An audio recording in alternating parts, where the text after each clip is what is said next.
Assalamualaikum warahmatullahi wabarakatuh. Halo semuanya, perkenalkan nama saya Dedeh Nurlaili, mahasiswi Universitas Pamulang, program studi S1 Akuntansi. Dalam video kali ini, saya akan membahas mengenai sistem finansial Islam.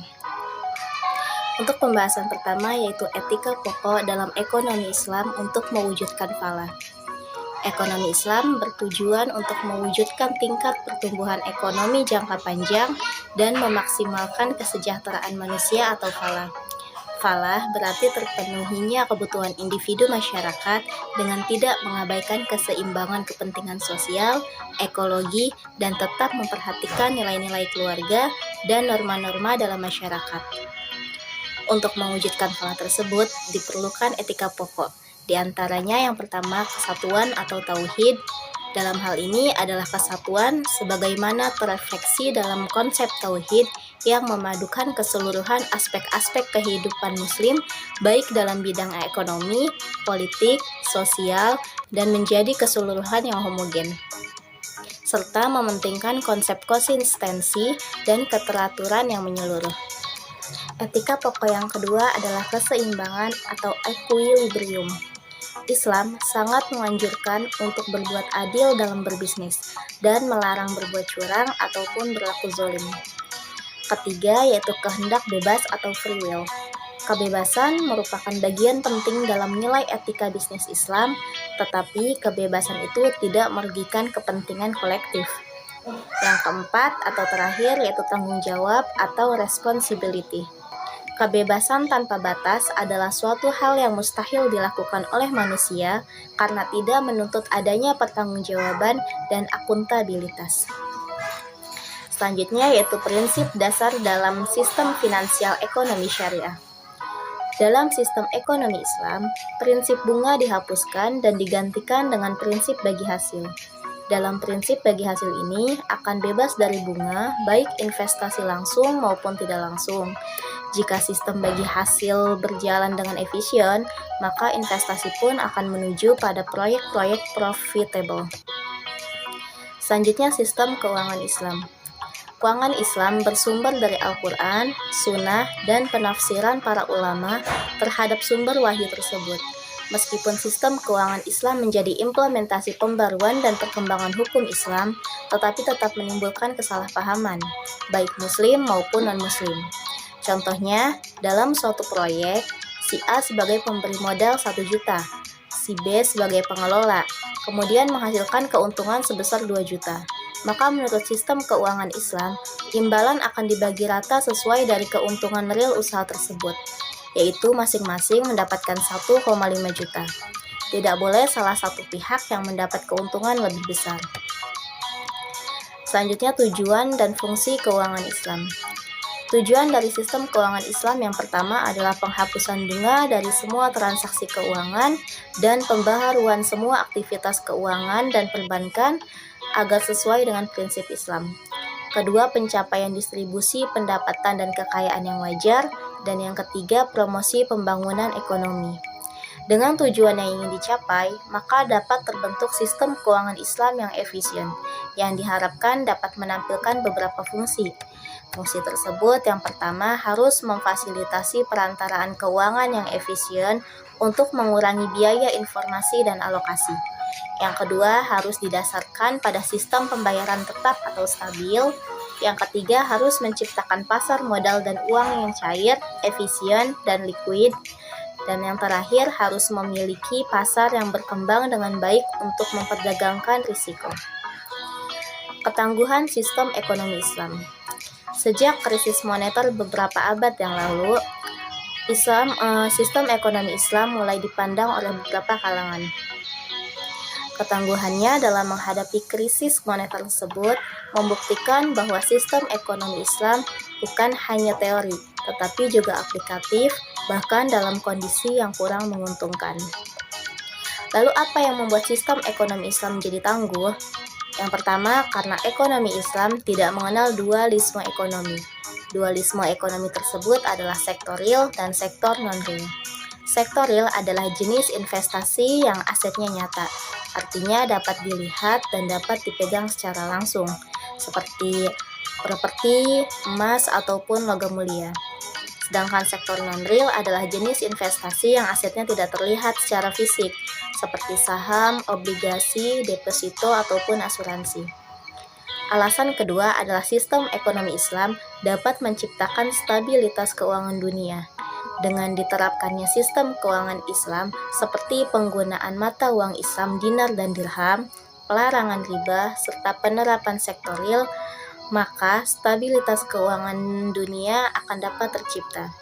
Setelah lebih dari 14 abad, nilai tukar dinar dan dirham memiliki nilai yang tetap. Seperti pada zaman Rasulullah SAW, bahwa 1 dinar dapat ditukar dengan 1 ekor kambing. Dan pada saat ini pun, 1 dinar sama dengan Rp800.000. Alasan ketiga adalah karena sistem ekonomi Islam tidak mudah diintervensi oleh asing atau mandiri. Dengan menerapkan sistem keuangan Islam global yang komprehensif, maka negara akan menjadi kuat dan mandiri serta tidak mudah diintervensi oleh pihak asing. Alasan yang pertama tadi adalah Islam tidak mengenal dualisme ekonomi, tetapi Islam hanya berdasarkan pada sektor real saja. Kenapa Islam tidak menggunakan sektor non-real? Karena sektor non-real di dalamnya mengandung riba yang jelas dilarang oleh syariat. Struktur ideal sistem keuangan Islam. Yang pertama terdapat struktur ideal Capra tahun 1985 dan yang kedua kerangka Ismail tahun 1986. Struktur ideal Capra tahun 1985 meliputi beberapa institusi, di antaranya bank sentral, bank komersial, lembaga keuangan non-bank, institusi kredit khusus, korporasi asuransi deposit, dan korporasi audit investasi. Meskipun struktur ini tampak sama seperti struktur sistem keuangan konvensional, namun sebenarnya berbeda. Dalam versi Islam, struktur ini bertindak mencegah terjadinya konsentrasi kekayaan dan kekuasaan di tangan kelompok tertentu. Kerangka Ismail meliputi 3 sektor. Yang pertama siasi, yaitu sektor pemerintahan meliputi dana publik dan bank sentral. Yang kedua ijtimai, yaitu sektor kesejahteraan yang bertanggung jawab atas administrasi pajak.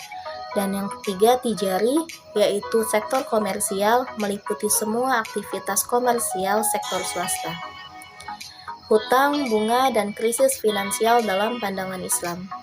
Bagaimana pandangan Islam terhadap hutang dan bunga yang menjadi penyebab utama dari krisis ekonomi atau finansial? Riba dari segi bahasa berarti tambahan. Riba dalam istilah syar'i ialah tambahan yang didapat dengan cara yang tidak dibenarkan oleh syariat. Para ulama membedakan riba jual beli menjadi 2 jenis. Yang pertama riba nasiyah, yang kedua riba fadl.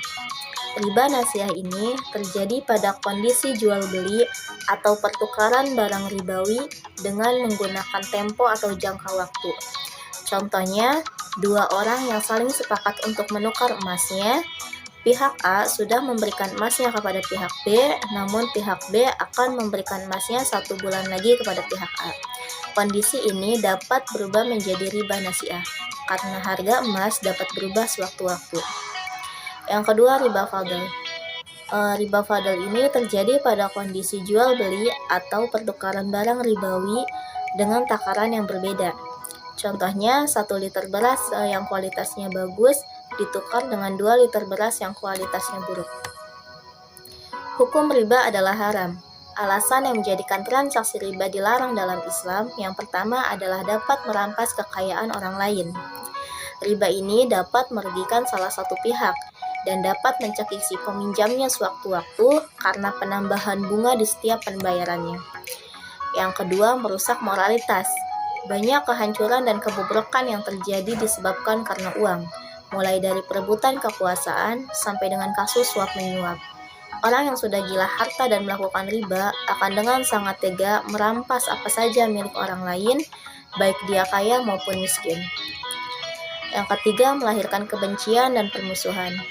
Bila egoisme akan harta sudah merasuk ke jiwa seseorang, maka bukan hal yang mustahil akan terjadi permusuhan dan kebencian, terutama antara si kaya dan si miskin.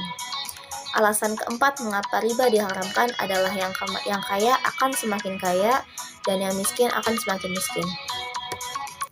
Jabir meriwayatkan bahwa Rasulullah SAW melaknat orang yang memakan riba.